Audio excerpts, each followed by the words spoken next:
Hi, everybody. This is Dr. Notchway again. Having gone over kind of what the course is going to be about, I thought it'd be helpful to run through some of the basic elements of the syllabus. This will be repetitive for many of you who have had me in classes before, but I am doing things a little bit differently for the summer course, so it's good to just kind of make sure that we're all on the same page, literally. So here we are at the beginning of the syllabus.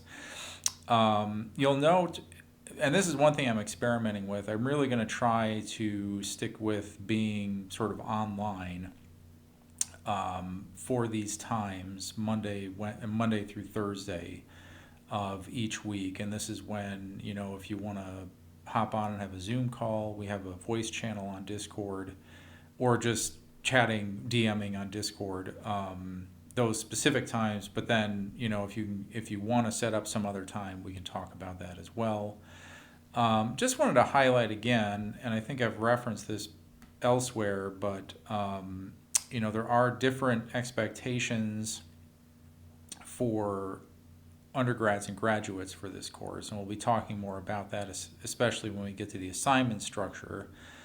But there are additional readings that the graduate students have to do, and these are people who are enrolled. You should know if you're a graduate student or undergrad, but basically, if you're enrolled in ENG 520, this is the undergraduate section, or if you're enrolled in ENG 720, that's the graduate section. We do have one required text, and this is The Story of English, third edition written by Robert McCrum, Robert McNeil, and William Cran. You will need to order this if you have not already gotten it. We're not going to start using it until the second week, so you'll need it by July 8th. So I've given you a little bit of leeway there in case you hadn't gotten it already. So far as I know, it's only available. I don't know that there's an ebook version available, so you're going to have to order the paper copy.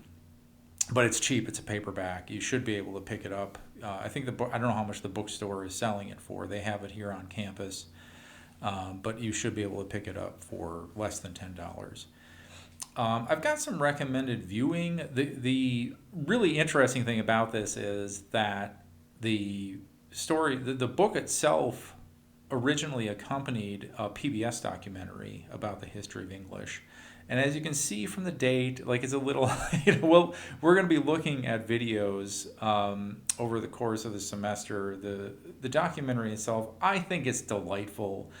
And I mean, I give you the link there to look at it. There was a later documentary that was also done by Robert McNeil, Do You Speak American? You can check that out. And then I've also got You Are What You Speak, Language and Identity. And these are sort of longer form documentaries that weren't really well suited to our modular week-long assignment structure, but they're there. They're not required, as it says, but I really strongly recommend you especially check out at least a little bit of The Story of English. All right, I'm going to skip over the student learning outcomes. I'm going to leave you to read those for yourselves and let me know if there's anything you think you should be getting out of the course that's not listed on the syllabus. So it's not meant to be an all-inclusive list. And I'm going to move on and talk about the assignment structure for the course requirements, because I think that this might be one of the things that most needs explanation, even given what's on the syllabus. The core way that we're going to establish sort of digital presence in this class is through Discord posts. We're going to be using Discord, which is an online direct messaging app. I think most of you are familiar with it. I prefer it much over the discussion board structure that's on Blackboard. And the basic idea is that you're just going to be posting twice a week, once by Tuesday at 11:59 p.m. and once by Thursday at 11:59 p.m. So by Tuesday and Thursday night. By Thursday night, you should have at least 2 posts up. Theoretically, you could just put both of your posts up early in the week, and that would cover you in terms of this requirement. As I'll be talking about shortly, the hope is that this will actually cause conversation and dialogue to happen amongst you all, and I mean, I'll be chiming in as well. So, the more that you can space them out, I think the better. But I also understand different people have different schedules. If it works better for you just to post twice right away at the beginning of the week, then that's certainly okay as far as I'm concerned. I think. Oh, and by the way, you will note that I don't have any requirements beyond the fact that each post should address a different reading. This is basically one of the ways that I'm checking in to make sure that you're doing the readings. And so each of the two posts should be addressing some different topic. You're going to have multiple YouTube videos that you're watching, and then usually multiple chapters from the Story of English book. So you have a lot to pick from, actually, to talk about. Beyond that, and it should make specific references. Again, bearing in mind that, I want you to talk about what you're interested in, but you also do have to demonstrate that you're actually looking at the course material. Beyond that, I'm not having any requirements in terms of length or sort of structure for the posts, because I do want them to be kind of organic and natural. I think when you make Discord posts that are too structured, they start to feel kind of artificial. That said, you are going to be making the case in your grade contract reports, and I'll have a whole separate video talking about grade contracts and the grade contract reports coming up soon.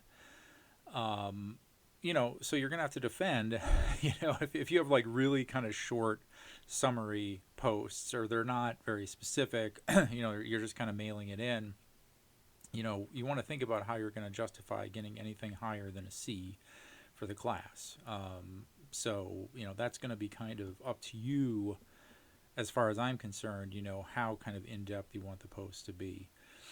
I think where it's really going to get people are going to get a little freaked out maybe is with this further reflections. And the idea here is that beyond your initial Discord posts, I want you all doing more writing about the content that we have for each week. And you have two choices here.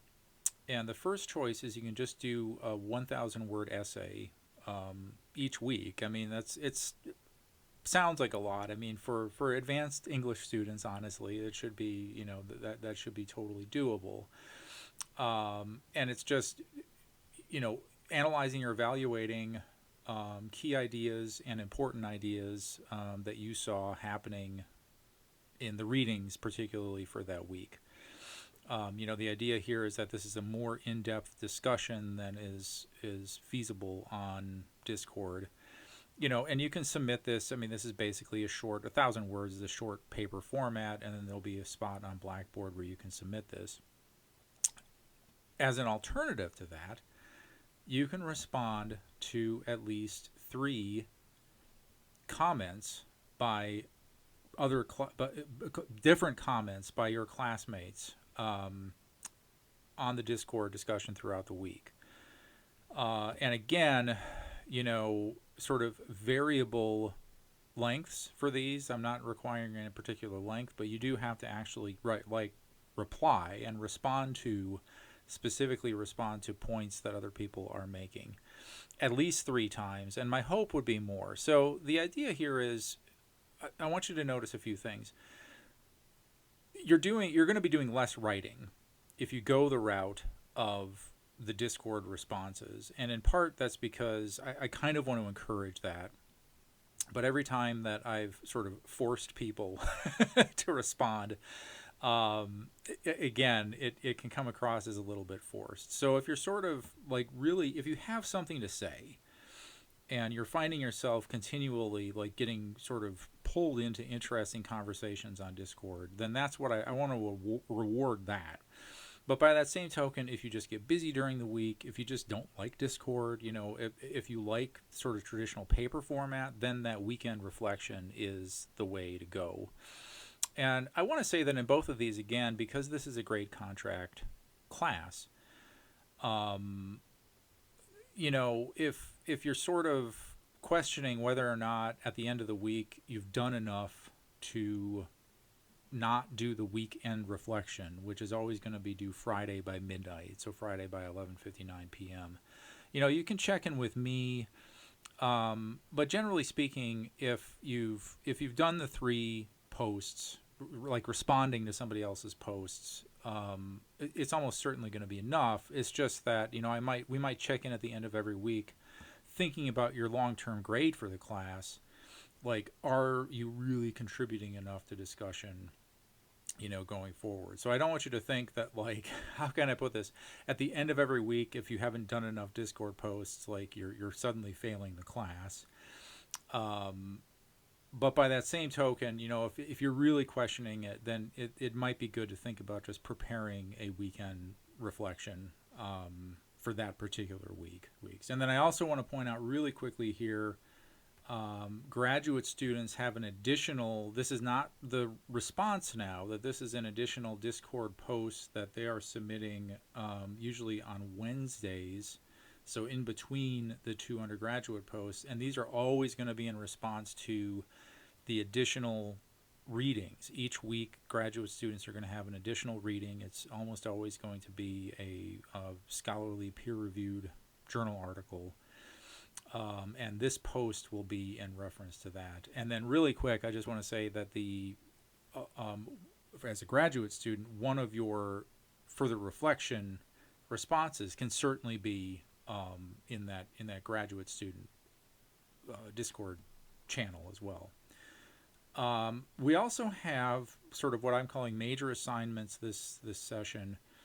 The audiovisual project and the annotated for the undergrads. The audio-video project for everybody, and then the annotated bibliography just for the graduate students.